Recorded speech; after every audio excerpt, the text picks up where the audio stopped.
If you have the courage to hear this story, hold your breath now, because the words you're about to read will fill you with such dread that you may lose your senses.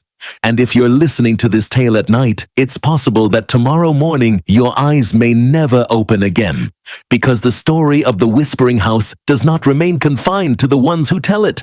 It seeps into the dreams of whoever dares to listen. In the desolate hills of Bar Harbor, Maine, there stood a 125-year-old Victorian house that had witnessed countless snowstorms and endless emptiness. People said that the day the front doors opened by themselves and the sounds of a woman's moans and a child's crying echoed from within, you should know that night would be someone's last. Over the past 30 years, 12 people who went inside had vanished and their bodies were never found. Evan Miller was a YouTuber obsessed with going viral overnight. He didn't believe in these terrifying stories. He decided he would prove this so-called legend was a lie and film a video for his channel that would draw in millions. He chose a stormy night when the whole town was drowned under the roar of rain and wind. Under his feet, the wet leaves crackled, and the creaking of the wooden floorboards merged into sounds like the bones of a graveyard grinding together. As soon as Evan reached the rusted gate, his teeth started chattering. After switching on his camera, he looked at the house wrapped in fog and knocked on the door. But the door moaned open on its own, and a gust of icy air blew out that instantly froze his eyelashes. He hesitated, but the camera's light kept moving forward. Darkness inside was waiting for him. The moment he stepped over the threshold, bloody handprints emerged on the walls and red words flashed across the camera screen. "I see you." A frozen snake slithered up Evan's spine and his heart began to pound. He turned on the flashlight on his phone. The beam swept behind him, and there, in an old rocking chair, he saw a woman with a white face. Her eyes were like hollow pits, devoid of any emotion, only endless hatred and the silence of the dead. Her lips didn't move, yet in Evan's ears a voice whispered clearly, "Did you come here to make a promise to me?" Evan's breath caught in his throat. He wanted to turn and run, but his feet sank into the floorboards as if fingers sprouting from the wood had clenched around his ankles. The door behind him slammed shut by itself, and the entire house drowned in a darkness so complete that even the camera went powerless. Suddenly, from the top of the staircase, a child's sobbing drifted down. "Mom, don't leave! Mom!" Then the sobbing twisted into laughter, and Evan felt as though sharp fingers were digging into his skull. A whisper was echoing inside his head. "You will never leave. You are now part of my story." He struggled to breathe. He picked up the camera and forced himself to drag his feet toward the door, but his legs felt like massive stones. A foul smell spread through the room, like someone had cracked open old coffins and let out the stench of rotting corpses. Out of nowhere, hundreds of spiders appeared, crawling across his neck and face. His screams went unheard by anyone. He squeezed his eyes shut tight, but the whispers only grew louder. "I see you. I see you. I see you." When he finally dared to open his eyes, the entire room was filled with human skulls, all staring straight at him. Each skull's eye sockets were bottomless pits of darkness, and blood was seeping out of them. On the walls, bloody words were crawling, "You will never leave again." His mind was hammering in his skull. Shrill whistles shrieked in his ears. Then someone placed icy hands on his shoulders and leaned close, and in a voice that carried the echoes of hell itself hissed, "If you think this is just a dream, it is not. This is reality." In that moment, Evan's body seized up in a violent spasm, white foam spilling from his mouth. He had never felt such terror in all his life. His breath stopped and darkness swallowed his vision. When morning came and the police arrived, Evan was nowhere to be found. Only the camera lay on the floor, and the last video showed Evan convulsing on the floor while the woman loomed over him, staring into his eyes with her hollow gaze. Her lips were slowly moving.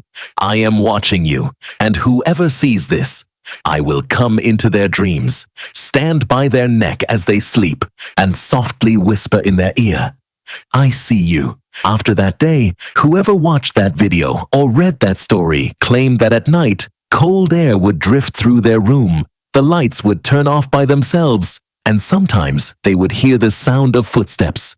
If you have listened to this story this far, you too are now its prisoner. Tonight, when you try to lie down, you will also hear someone laughing and crying.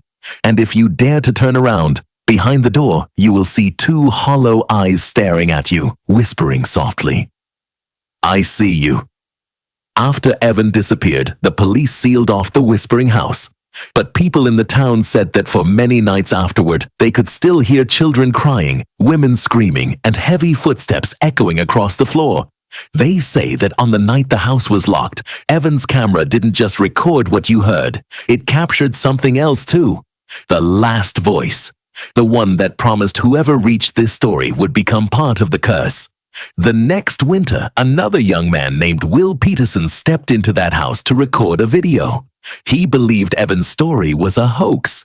He arrived with 5 of his friends at midnight. Each of them carried lights and their phones. As soon as they pushed the door open, a wave of freezing air rushed out so cold that they all screamed. A trail of blood lay across the floor, slowly creeping on its own toward the staircase. Will's friend Ben laughed and said it was all staged, and as he bent down to push the trail away with his foot, his hand brushed against something soft. He pointed his phone's light down and saw it was a child soaked in blood. The child's eyes were open, but there were no eyelids. Ben's throat dried so suddenly he couldn't breathe. Then that child began to move, and its lips slowly parted. The voice that came out sounded like a tongue growing through cracking bones. "Mother said you would all come. You're all my family now." Ben screamed and ran for the door, but the door was gone. Around them there was nothing but darkness filled with the sound of breathing. They swung their phone lights in every direction, but whatever faces appeared in the beam had no eyes, just 2 black pits leaking blood. In a single instant, the entire room was packed with living corpses, all shuffling forward. Will panicked and told his friends to use the camera to find the door, but in the moment it took him to turn around, Ben had vanished. A long trail of blood was spreading across the floor, crawling up the wall. Then, right next to Will's ear, someone whispered like a wet tongue slithering inside his head, "I see you. All of you. You will never leave." The camera slipped from his hand and its light went out. Suddenly, the floor began to tremble. The old beams in the ceiling groaned and creaked, and a scream erupted, so inhuman it sounded like thousands of people wailing all at once. For an instant, Will felt as if his own eyes had turned into blind holes, and someone was driving thousands of needles into his brain. They all scrambled over each other, trying to climb out, but whichever direction they ran, a wall fell over them. In the darkness, a woman's rasping voice moaned, "My story has only just begun." And across the walls, words appeared written in blood. "I swallowed all of them. Now it's your turn." Those words started to crawl toward their feet, like bloody insects trying to burrow into their bones. Will squeezed his eyes shut in terror, but when he opened them again, he was in the house's topmost room. There was an old rocking chair, and hanging over it was Evan's corpse, dressed in black. His neck was twisted, and his eyes were empty, but in those hollow eyes, Will saw his own reflection, screaming. Suddenly, Evan's corpse straightened its neck, and a white fog poured from its mouth, filling the entire room. In that fog, dozens of hands emerged, skeletal fingers scraping at Will's skin, tearing it away. He shrieked and tried to cover his face, but the fingers shoved into his eye sockets, driving him insane with pain. Then that same dead voice echoed, "This isn't only for you. Whoever listens to this story, they will become part of me." And in that final moment, he opened his eyes one last time. In the rocking chair sat that pale-faced woman, black tears streaming down her face, her smile hiding 1,000 years of horror. Her lips moved slowly, and a whisper drifted into Will's ears. "I see you. I watch you every night. When you sleep, when you close your eyes. When your mother comes to check your room at night, I stand behind her.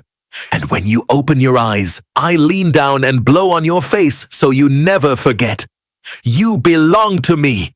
His bones began to crack and rattle. Scratches erupted across his body, as if someone were clawing him from the inside. From the ceiling, blood began to rain. and her screams began to echo across the floor, screams that would never stop.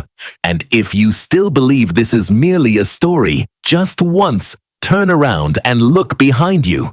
If you feel any hollow eyes staring right at you, know that she has already entered your room, and tonight her whisper will surely drift into your ear. I see you. I see you. I see you.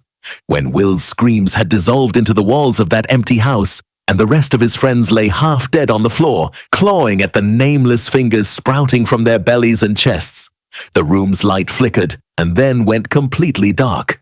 For a few moments, everyone thought maybe death had kindly come to set them free. But then, in that darkness, they heard the sound of a child dragging itself across the floor. A cold gust of air carried the stench of rotting flesh and the sour drip of old corpses. From the dark, she began to emerge, the same pale-faced woman who had swallowed Evan.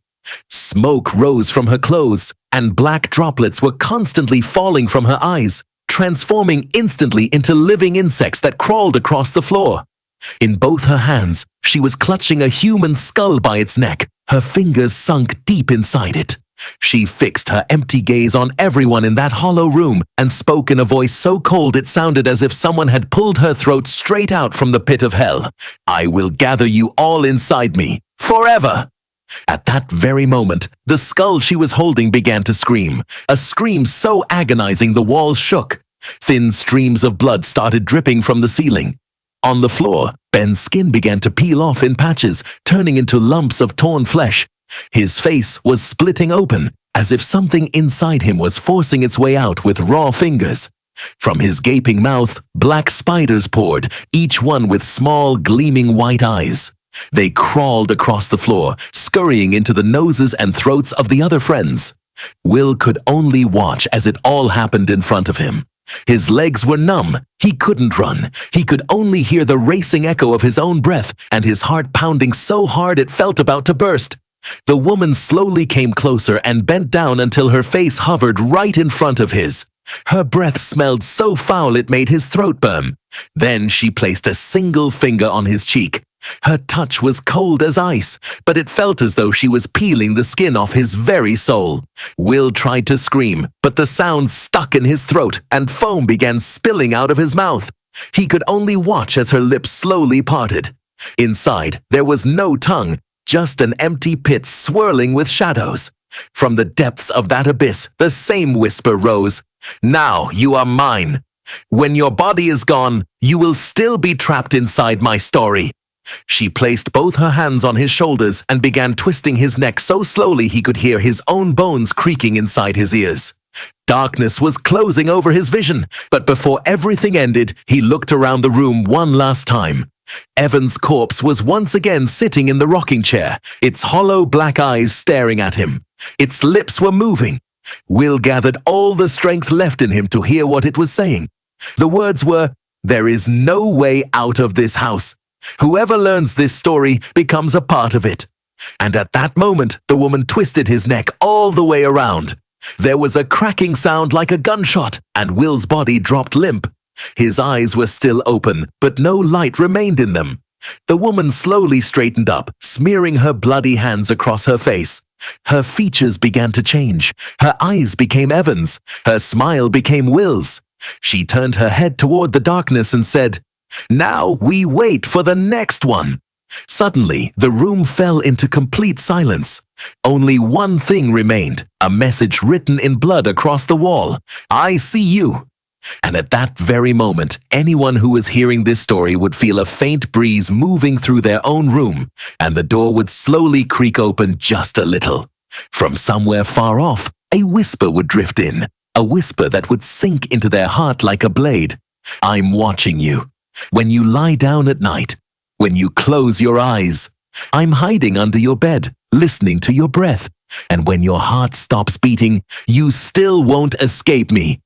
And if you think this story is over now, don't turn around, because it doesn't end here. It comes into the room of anyone who knows it. And now, you too have become the final prisoner of this story. Tonight, when you lie in your bed, you will see a hollow eye staring through the crack in your door, and that same whisper will brush against your ear. I see you.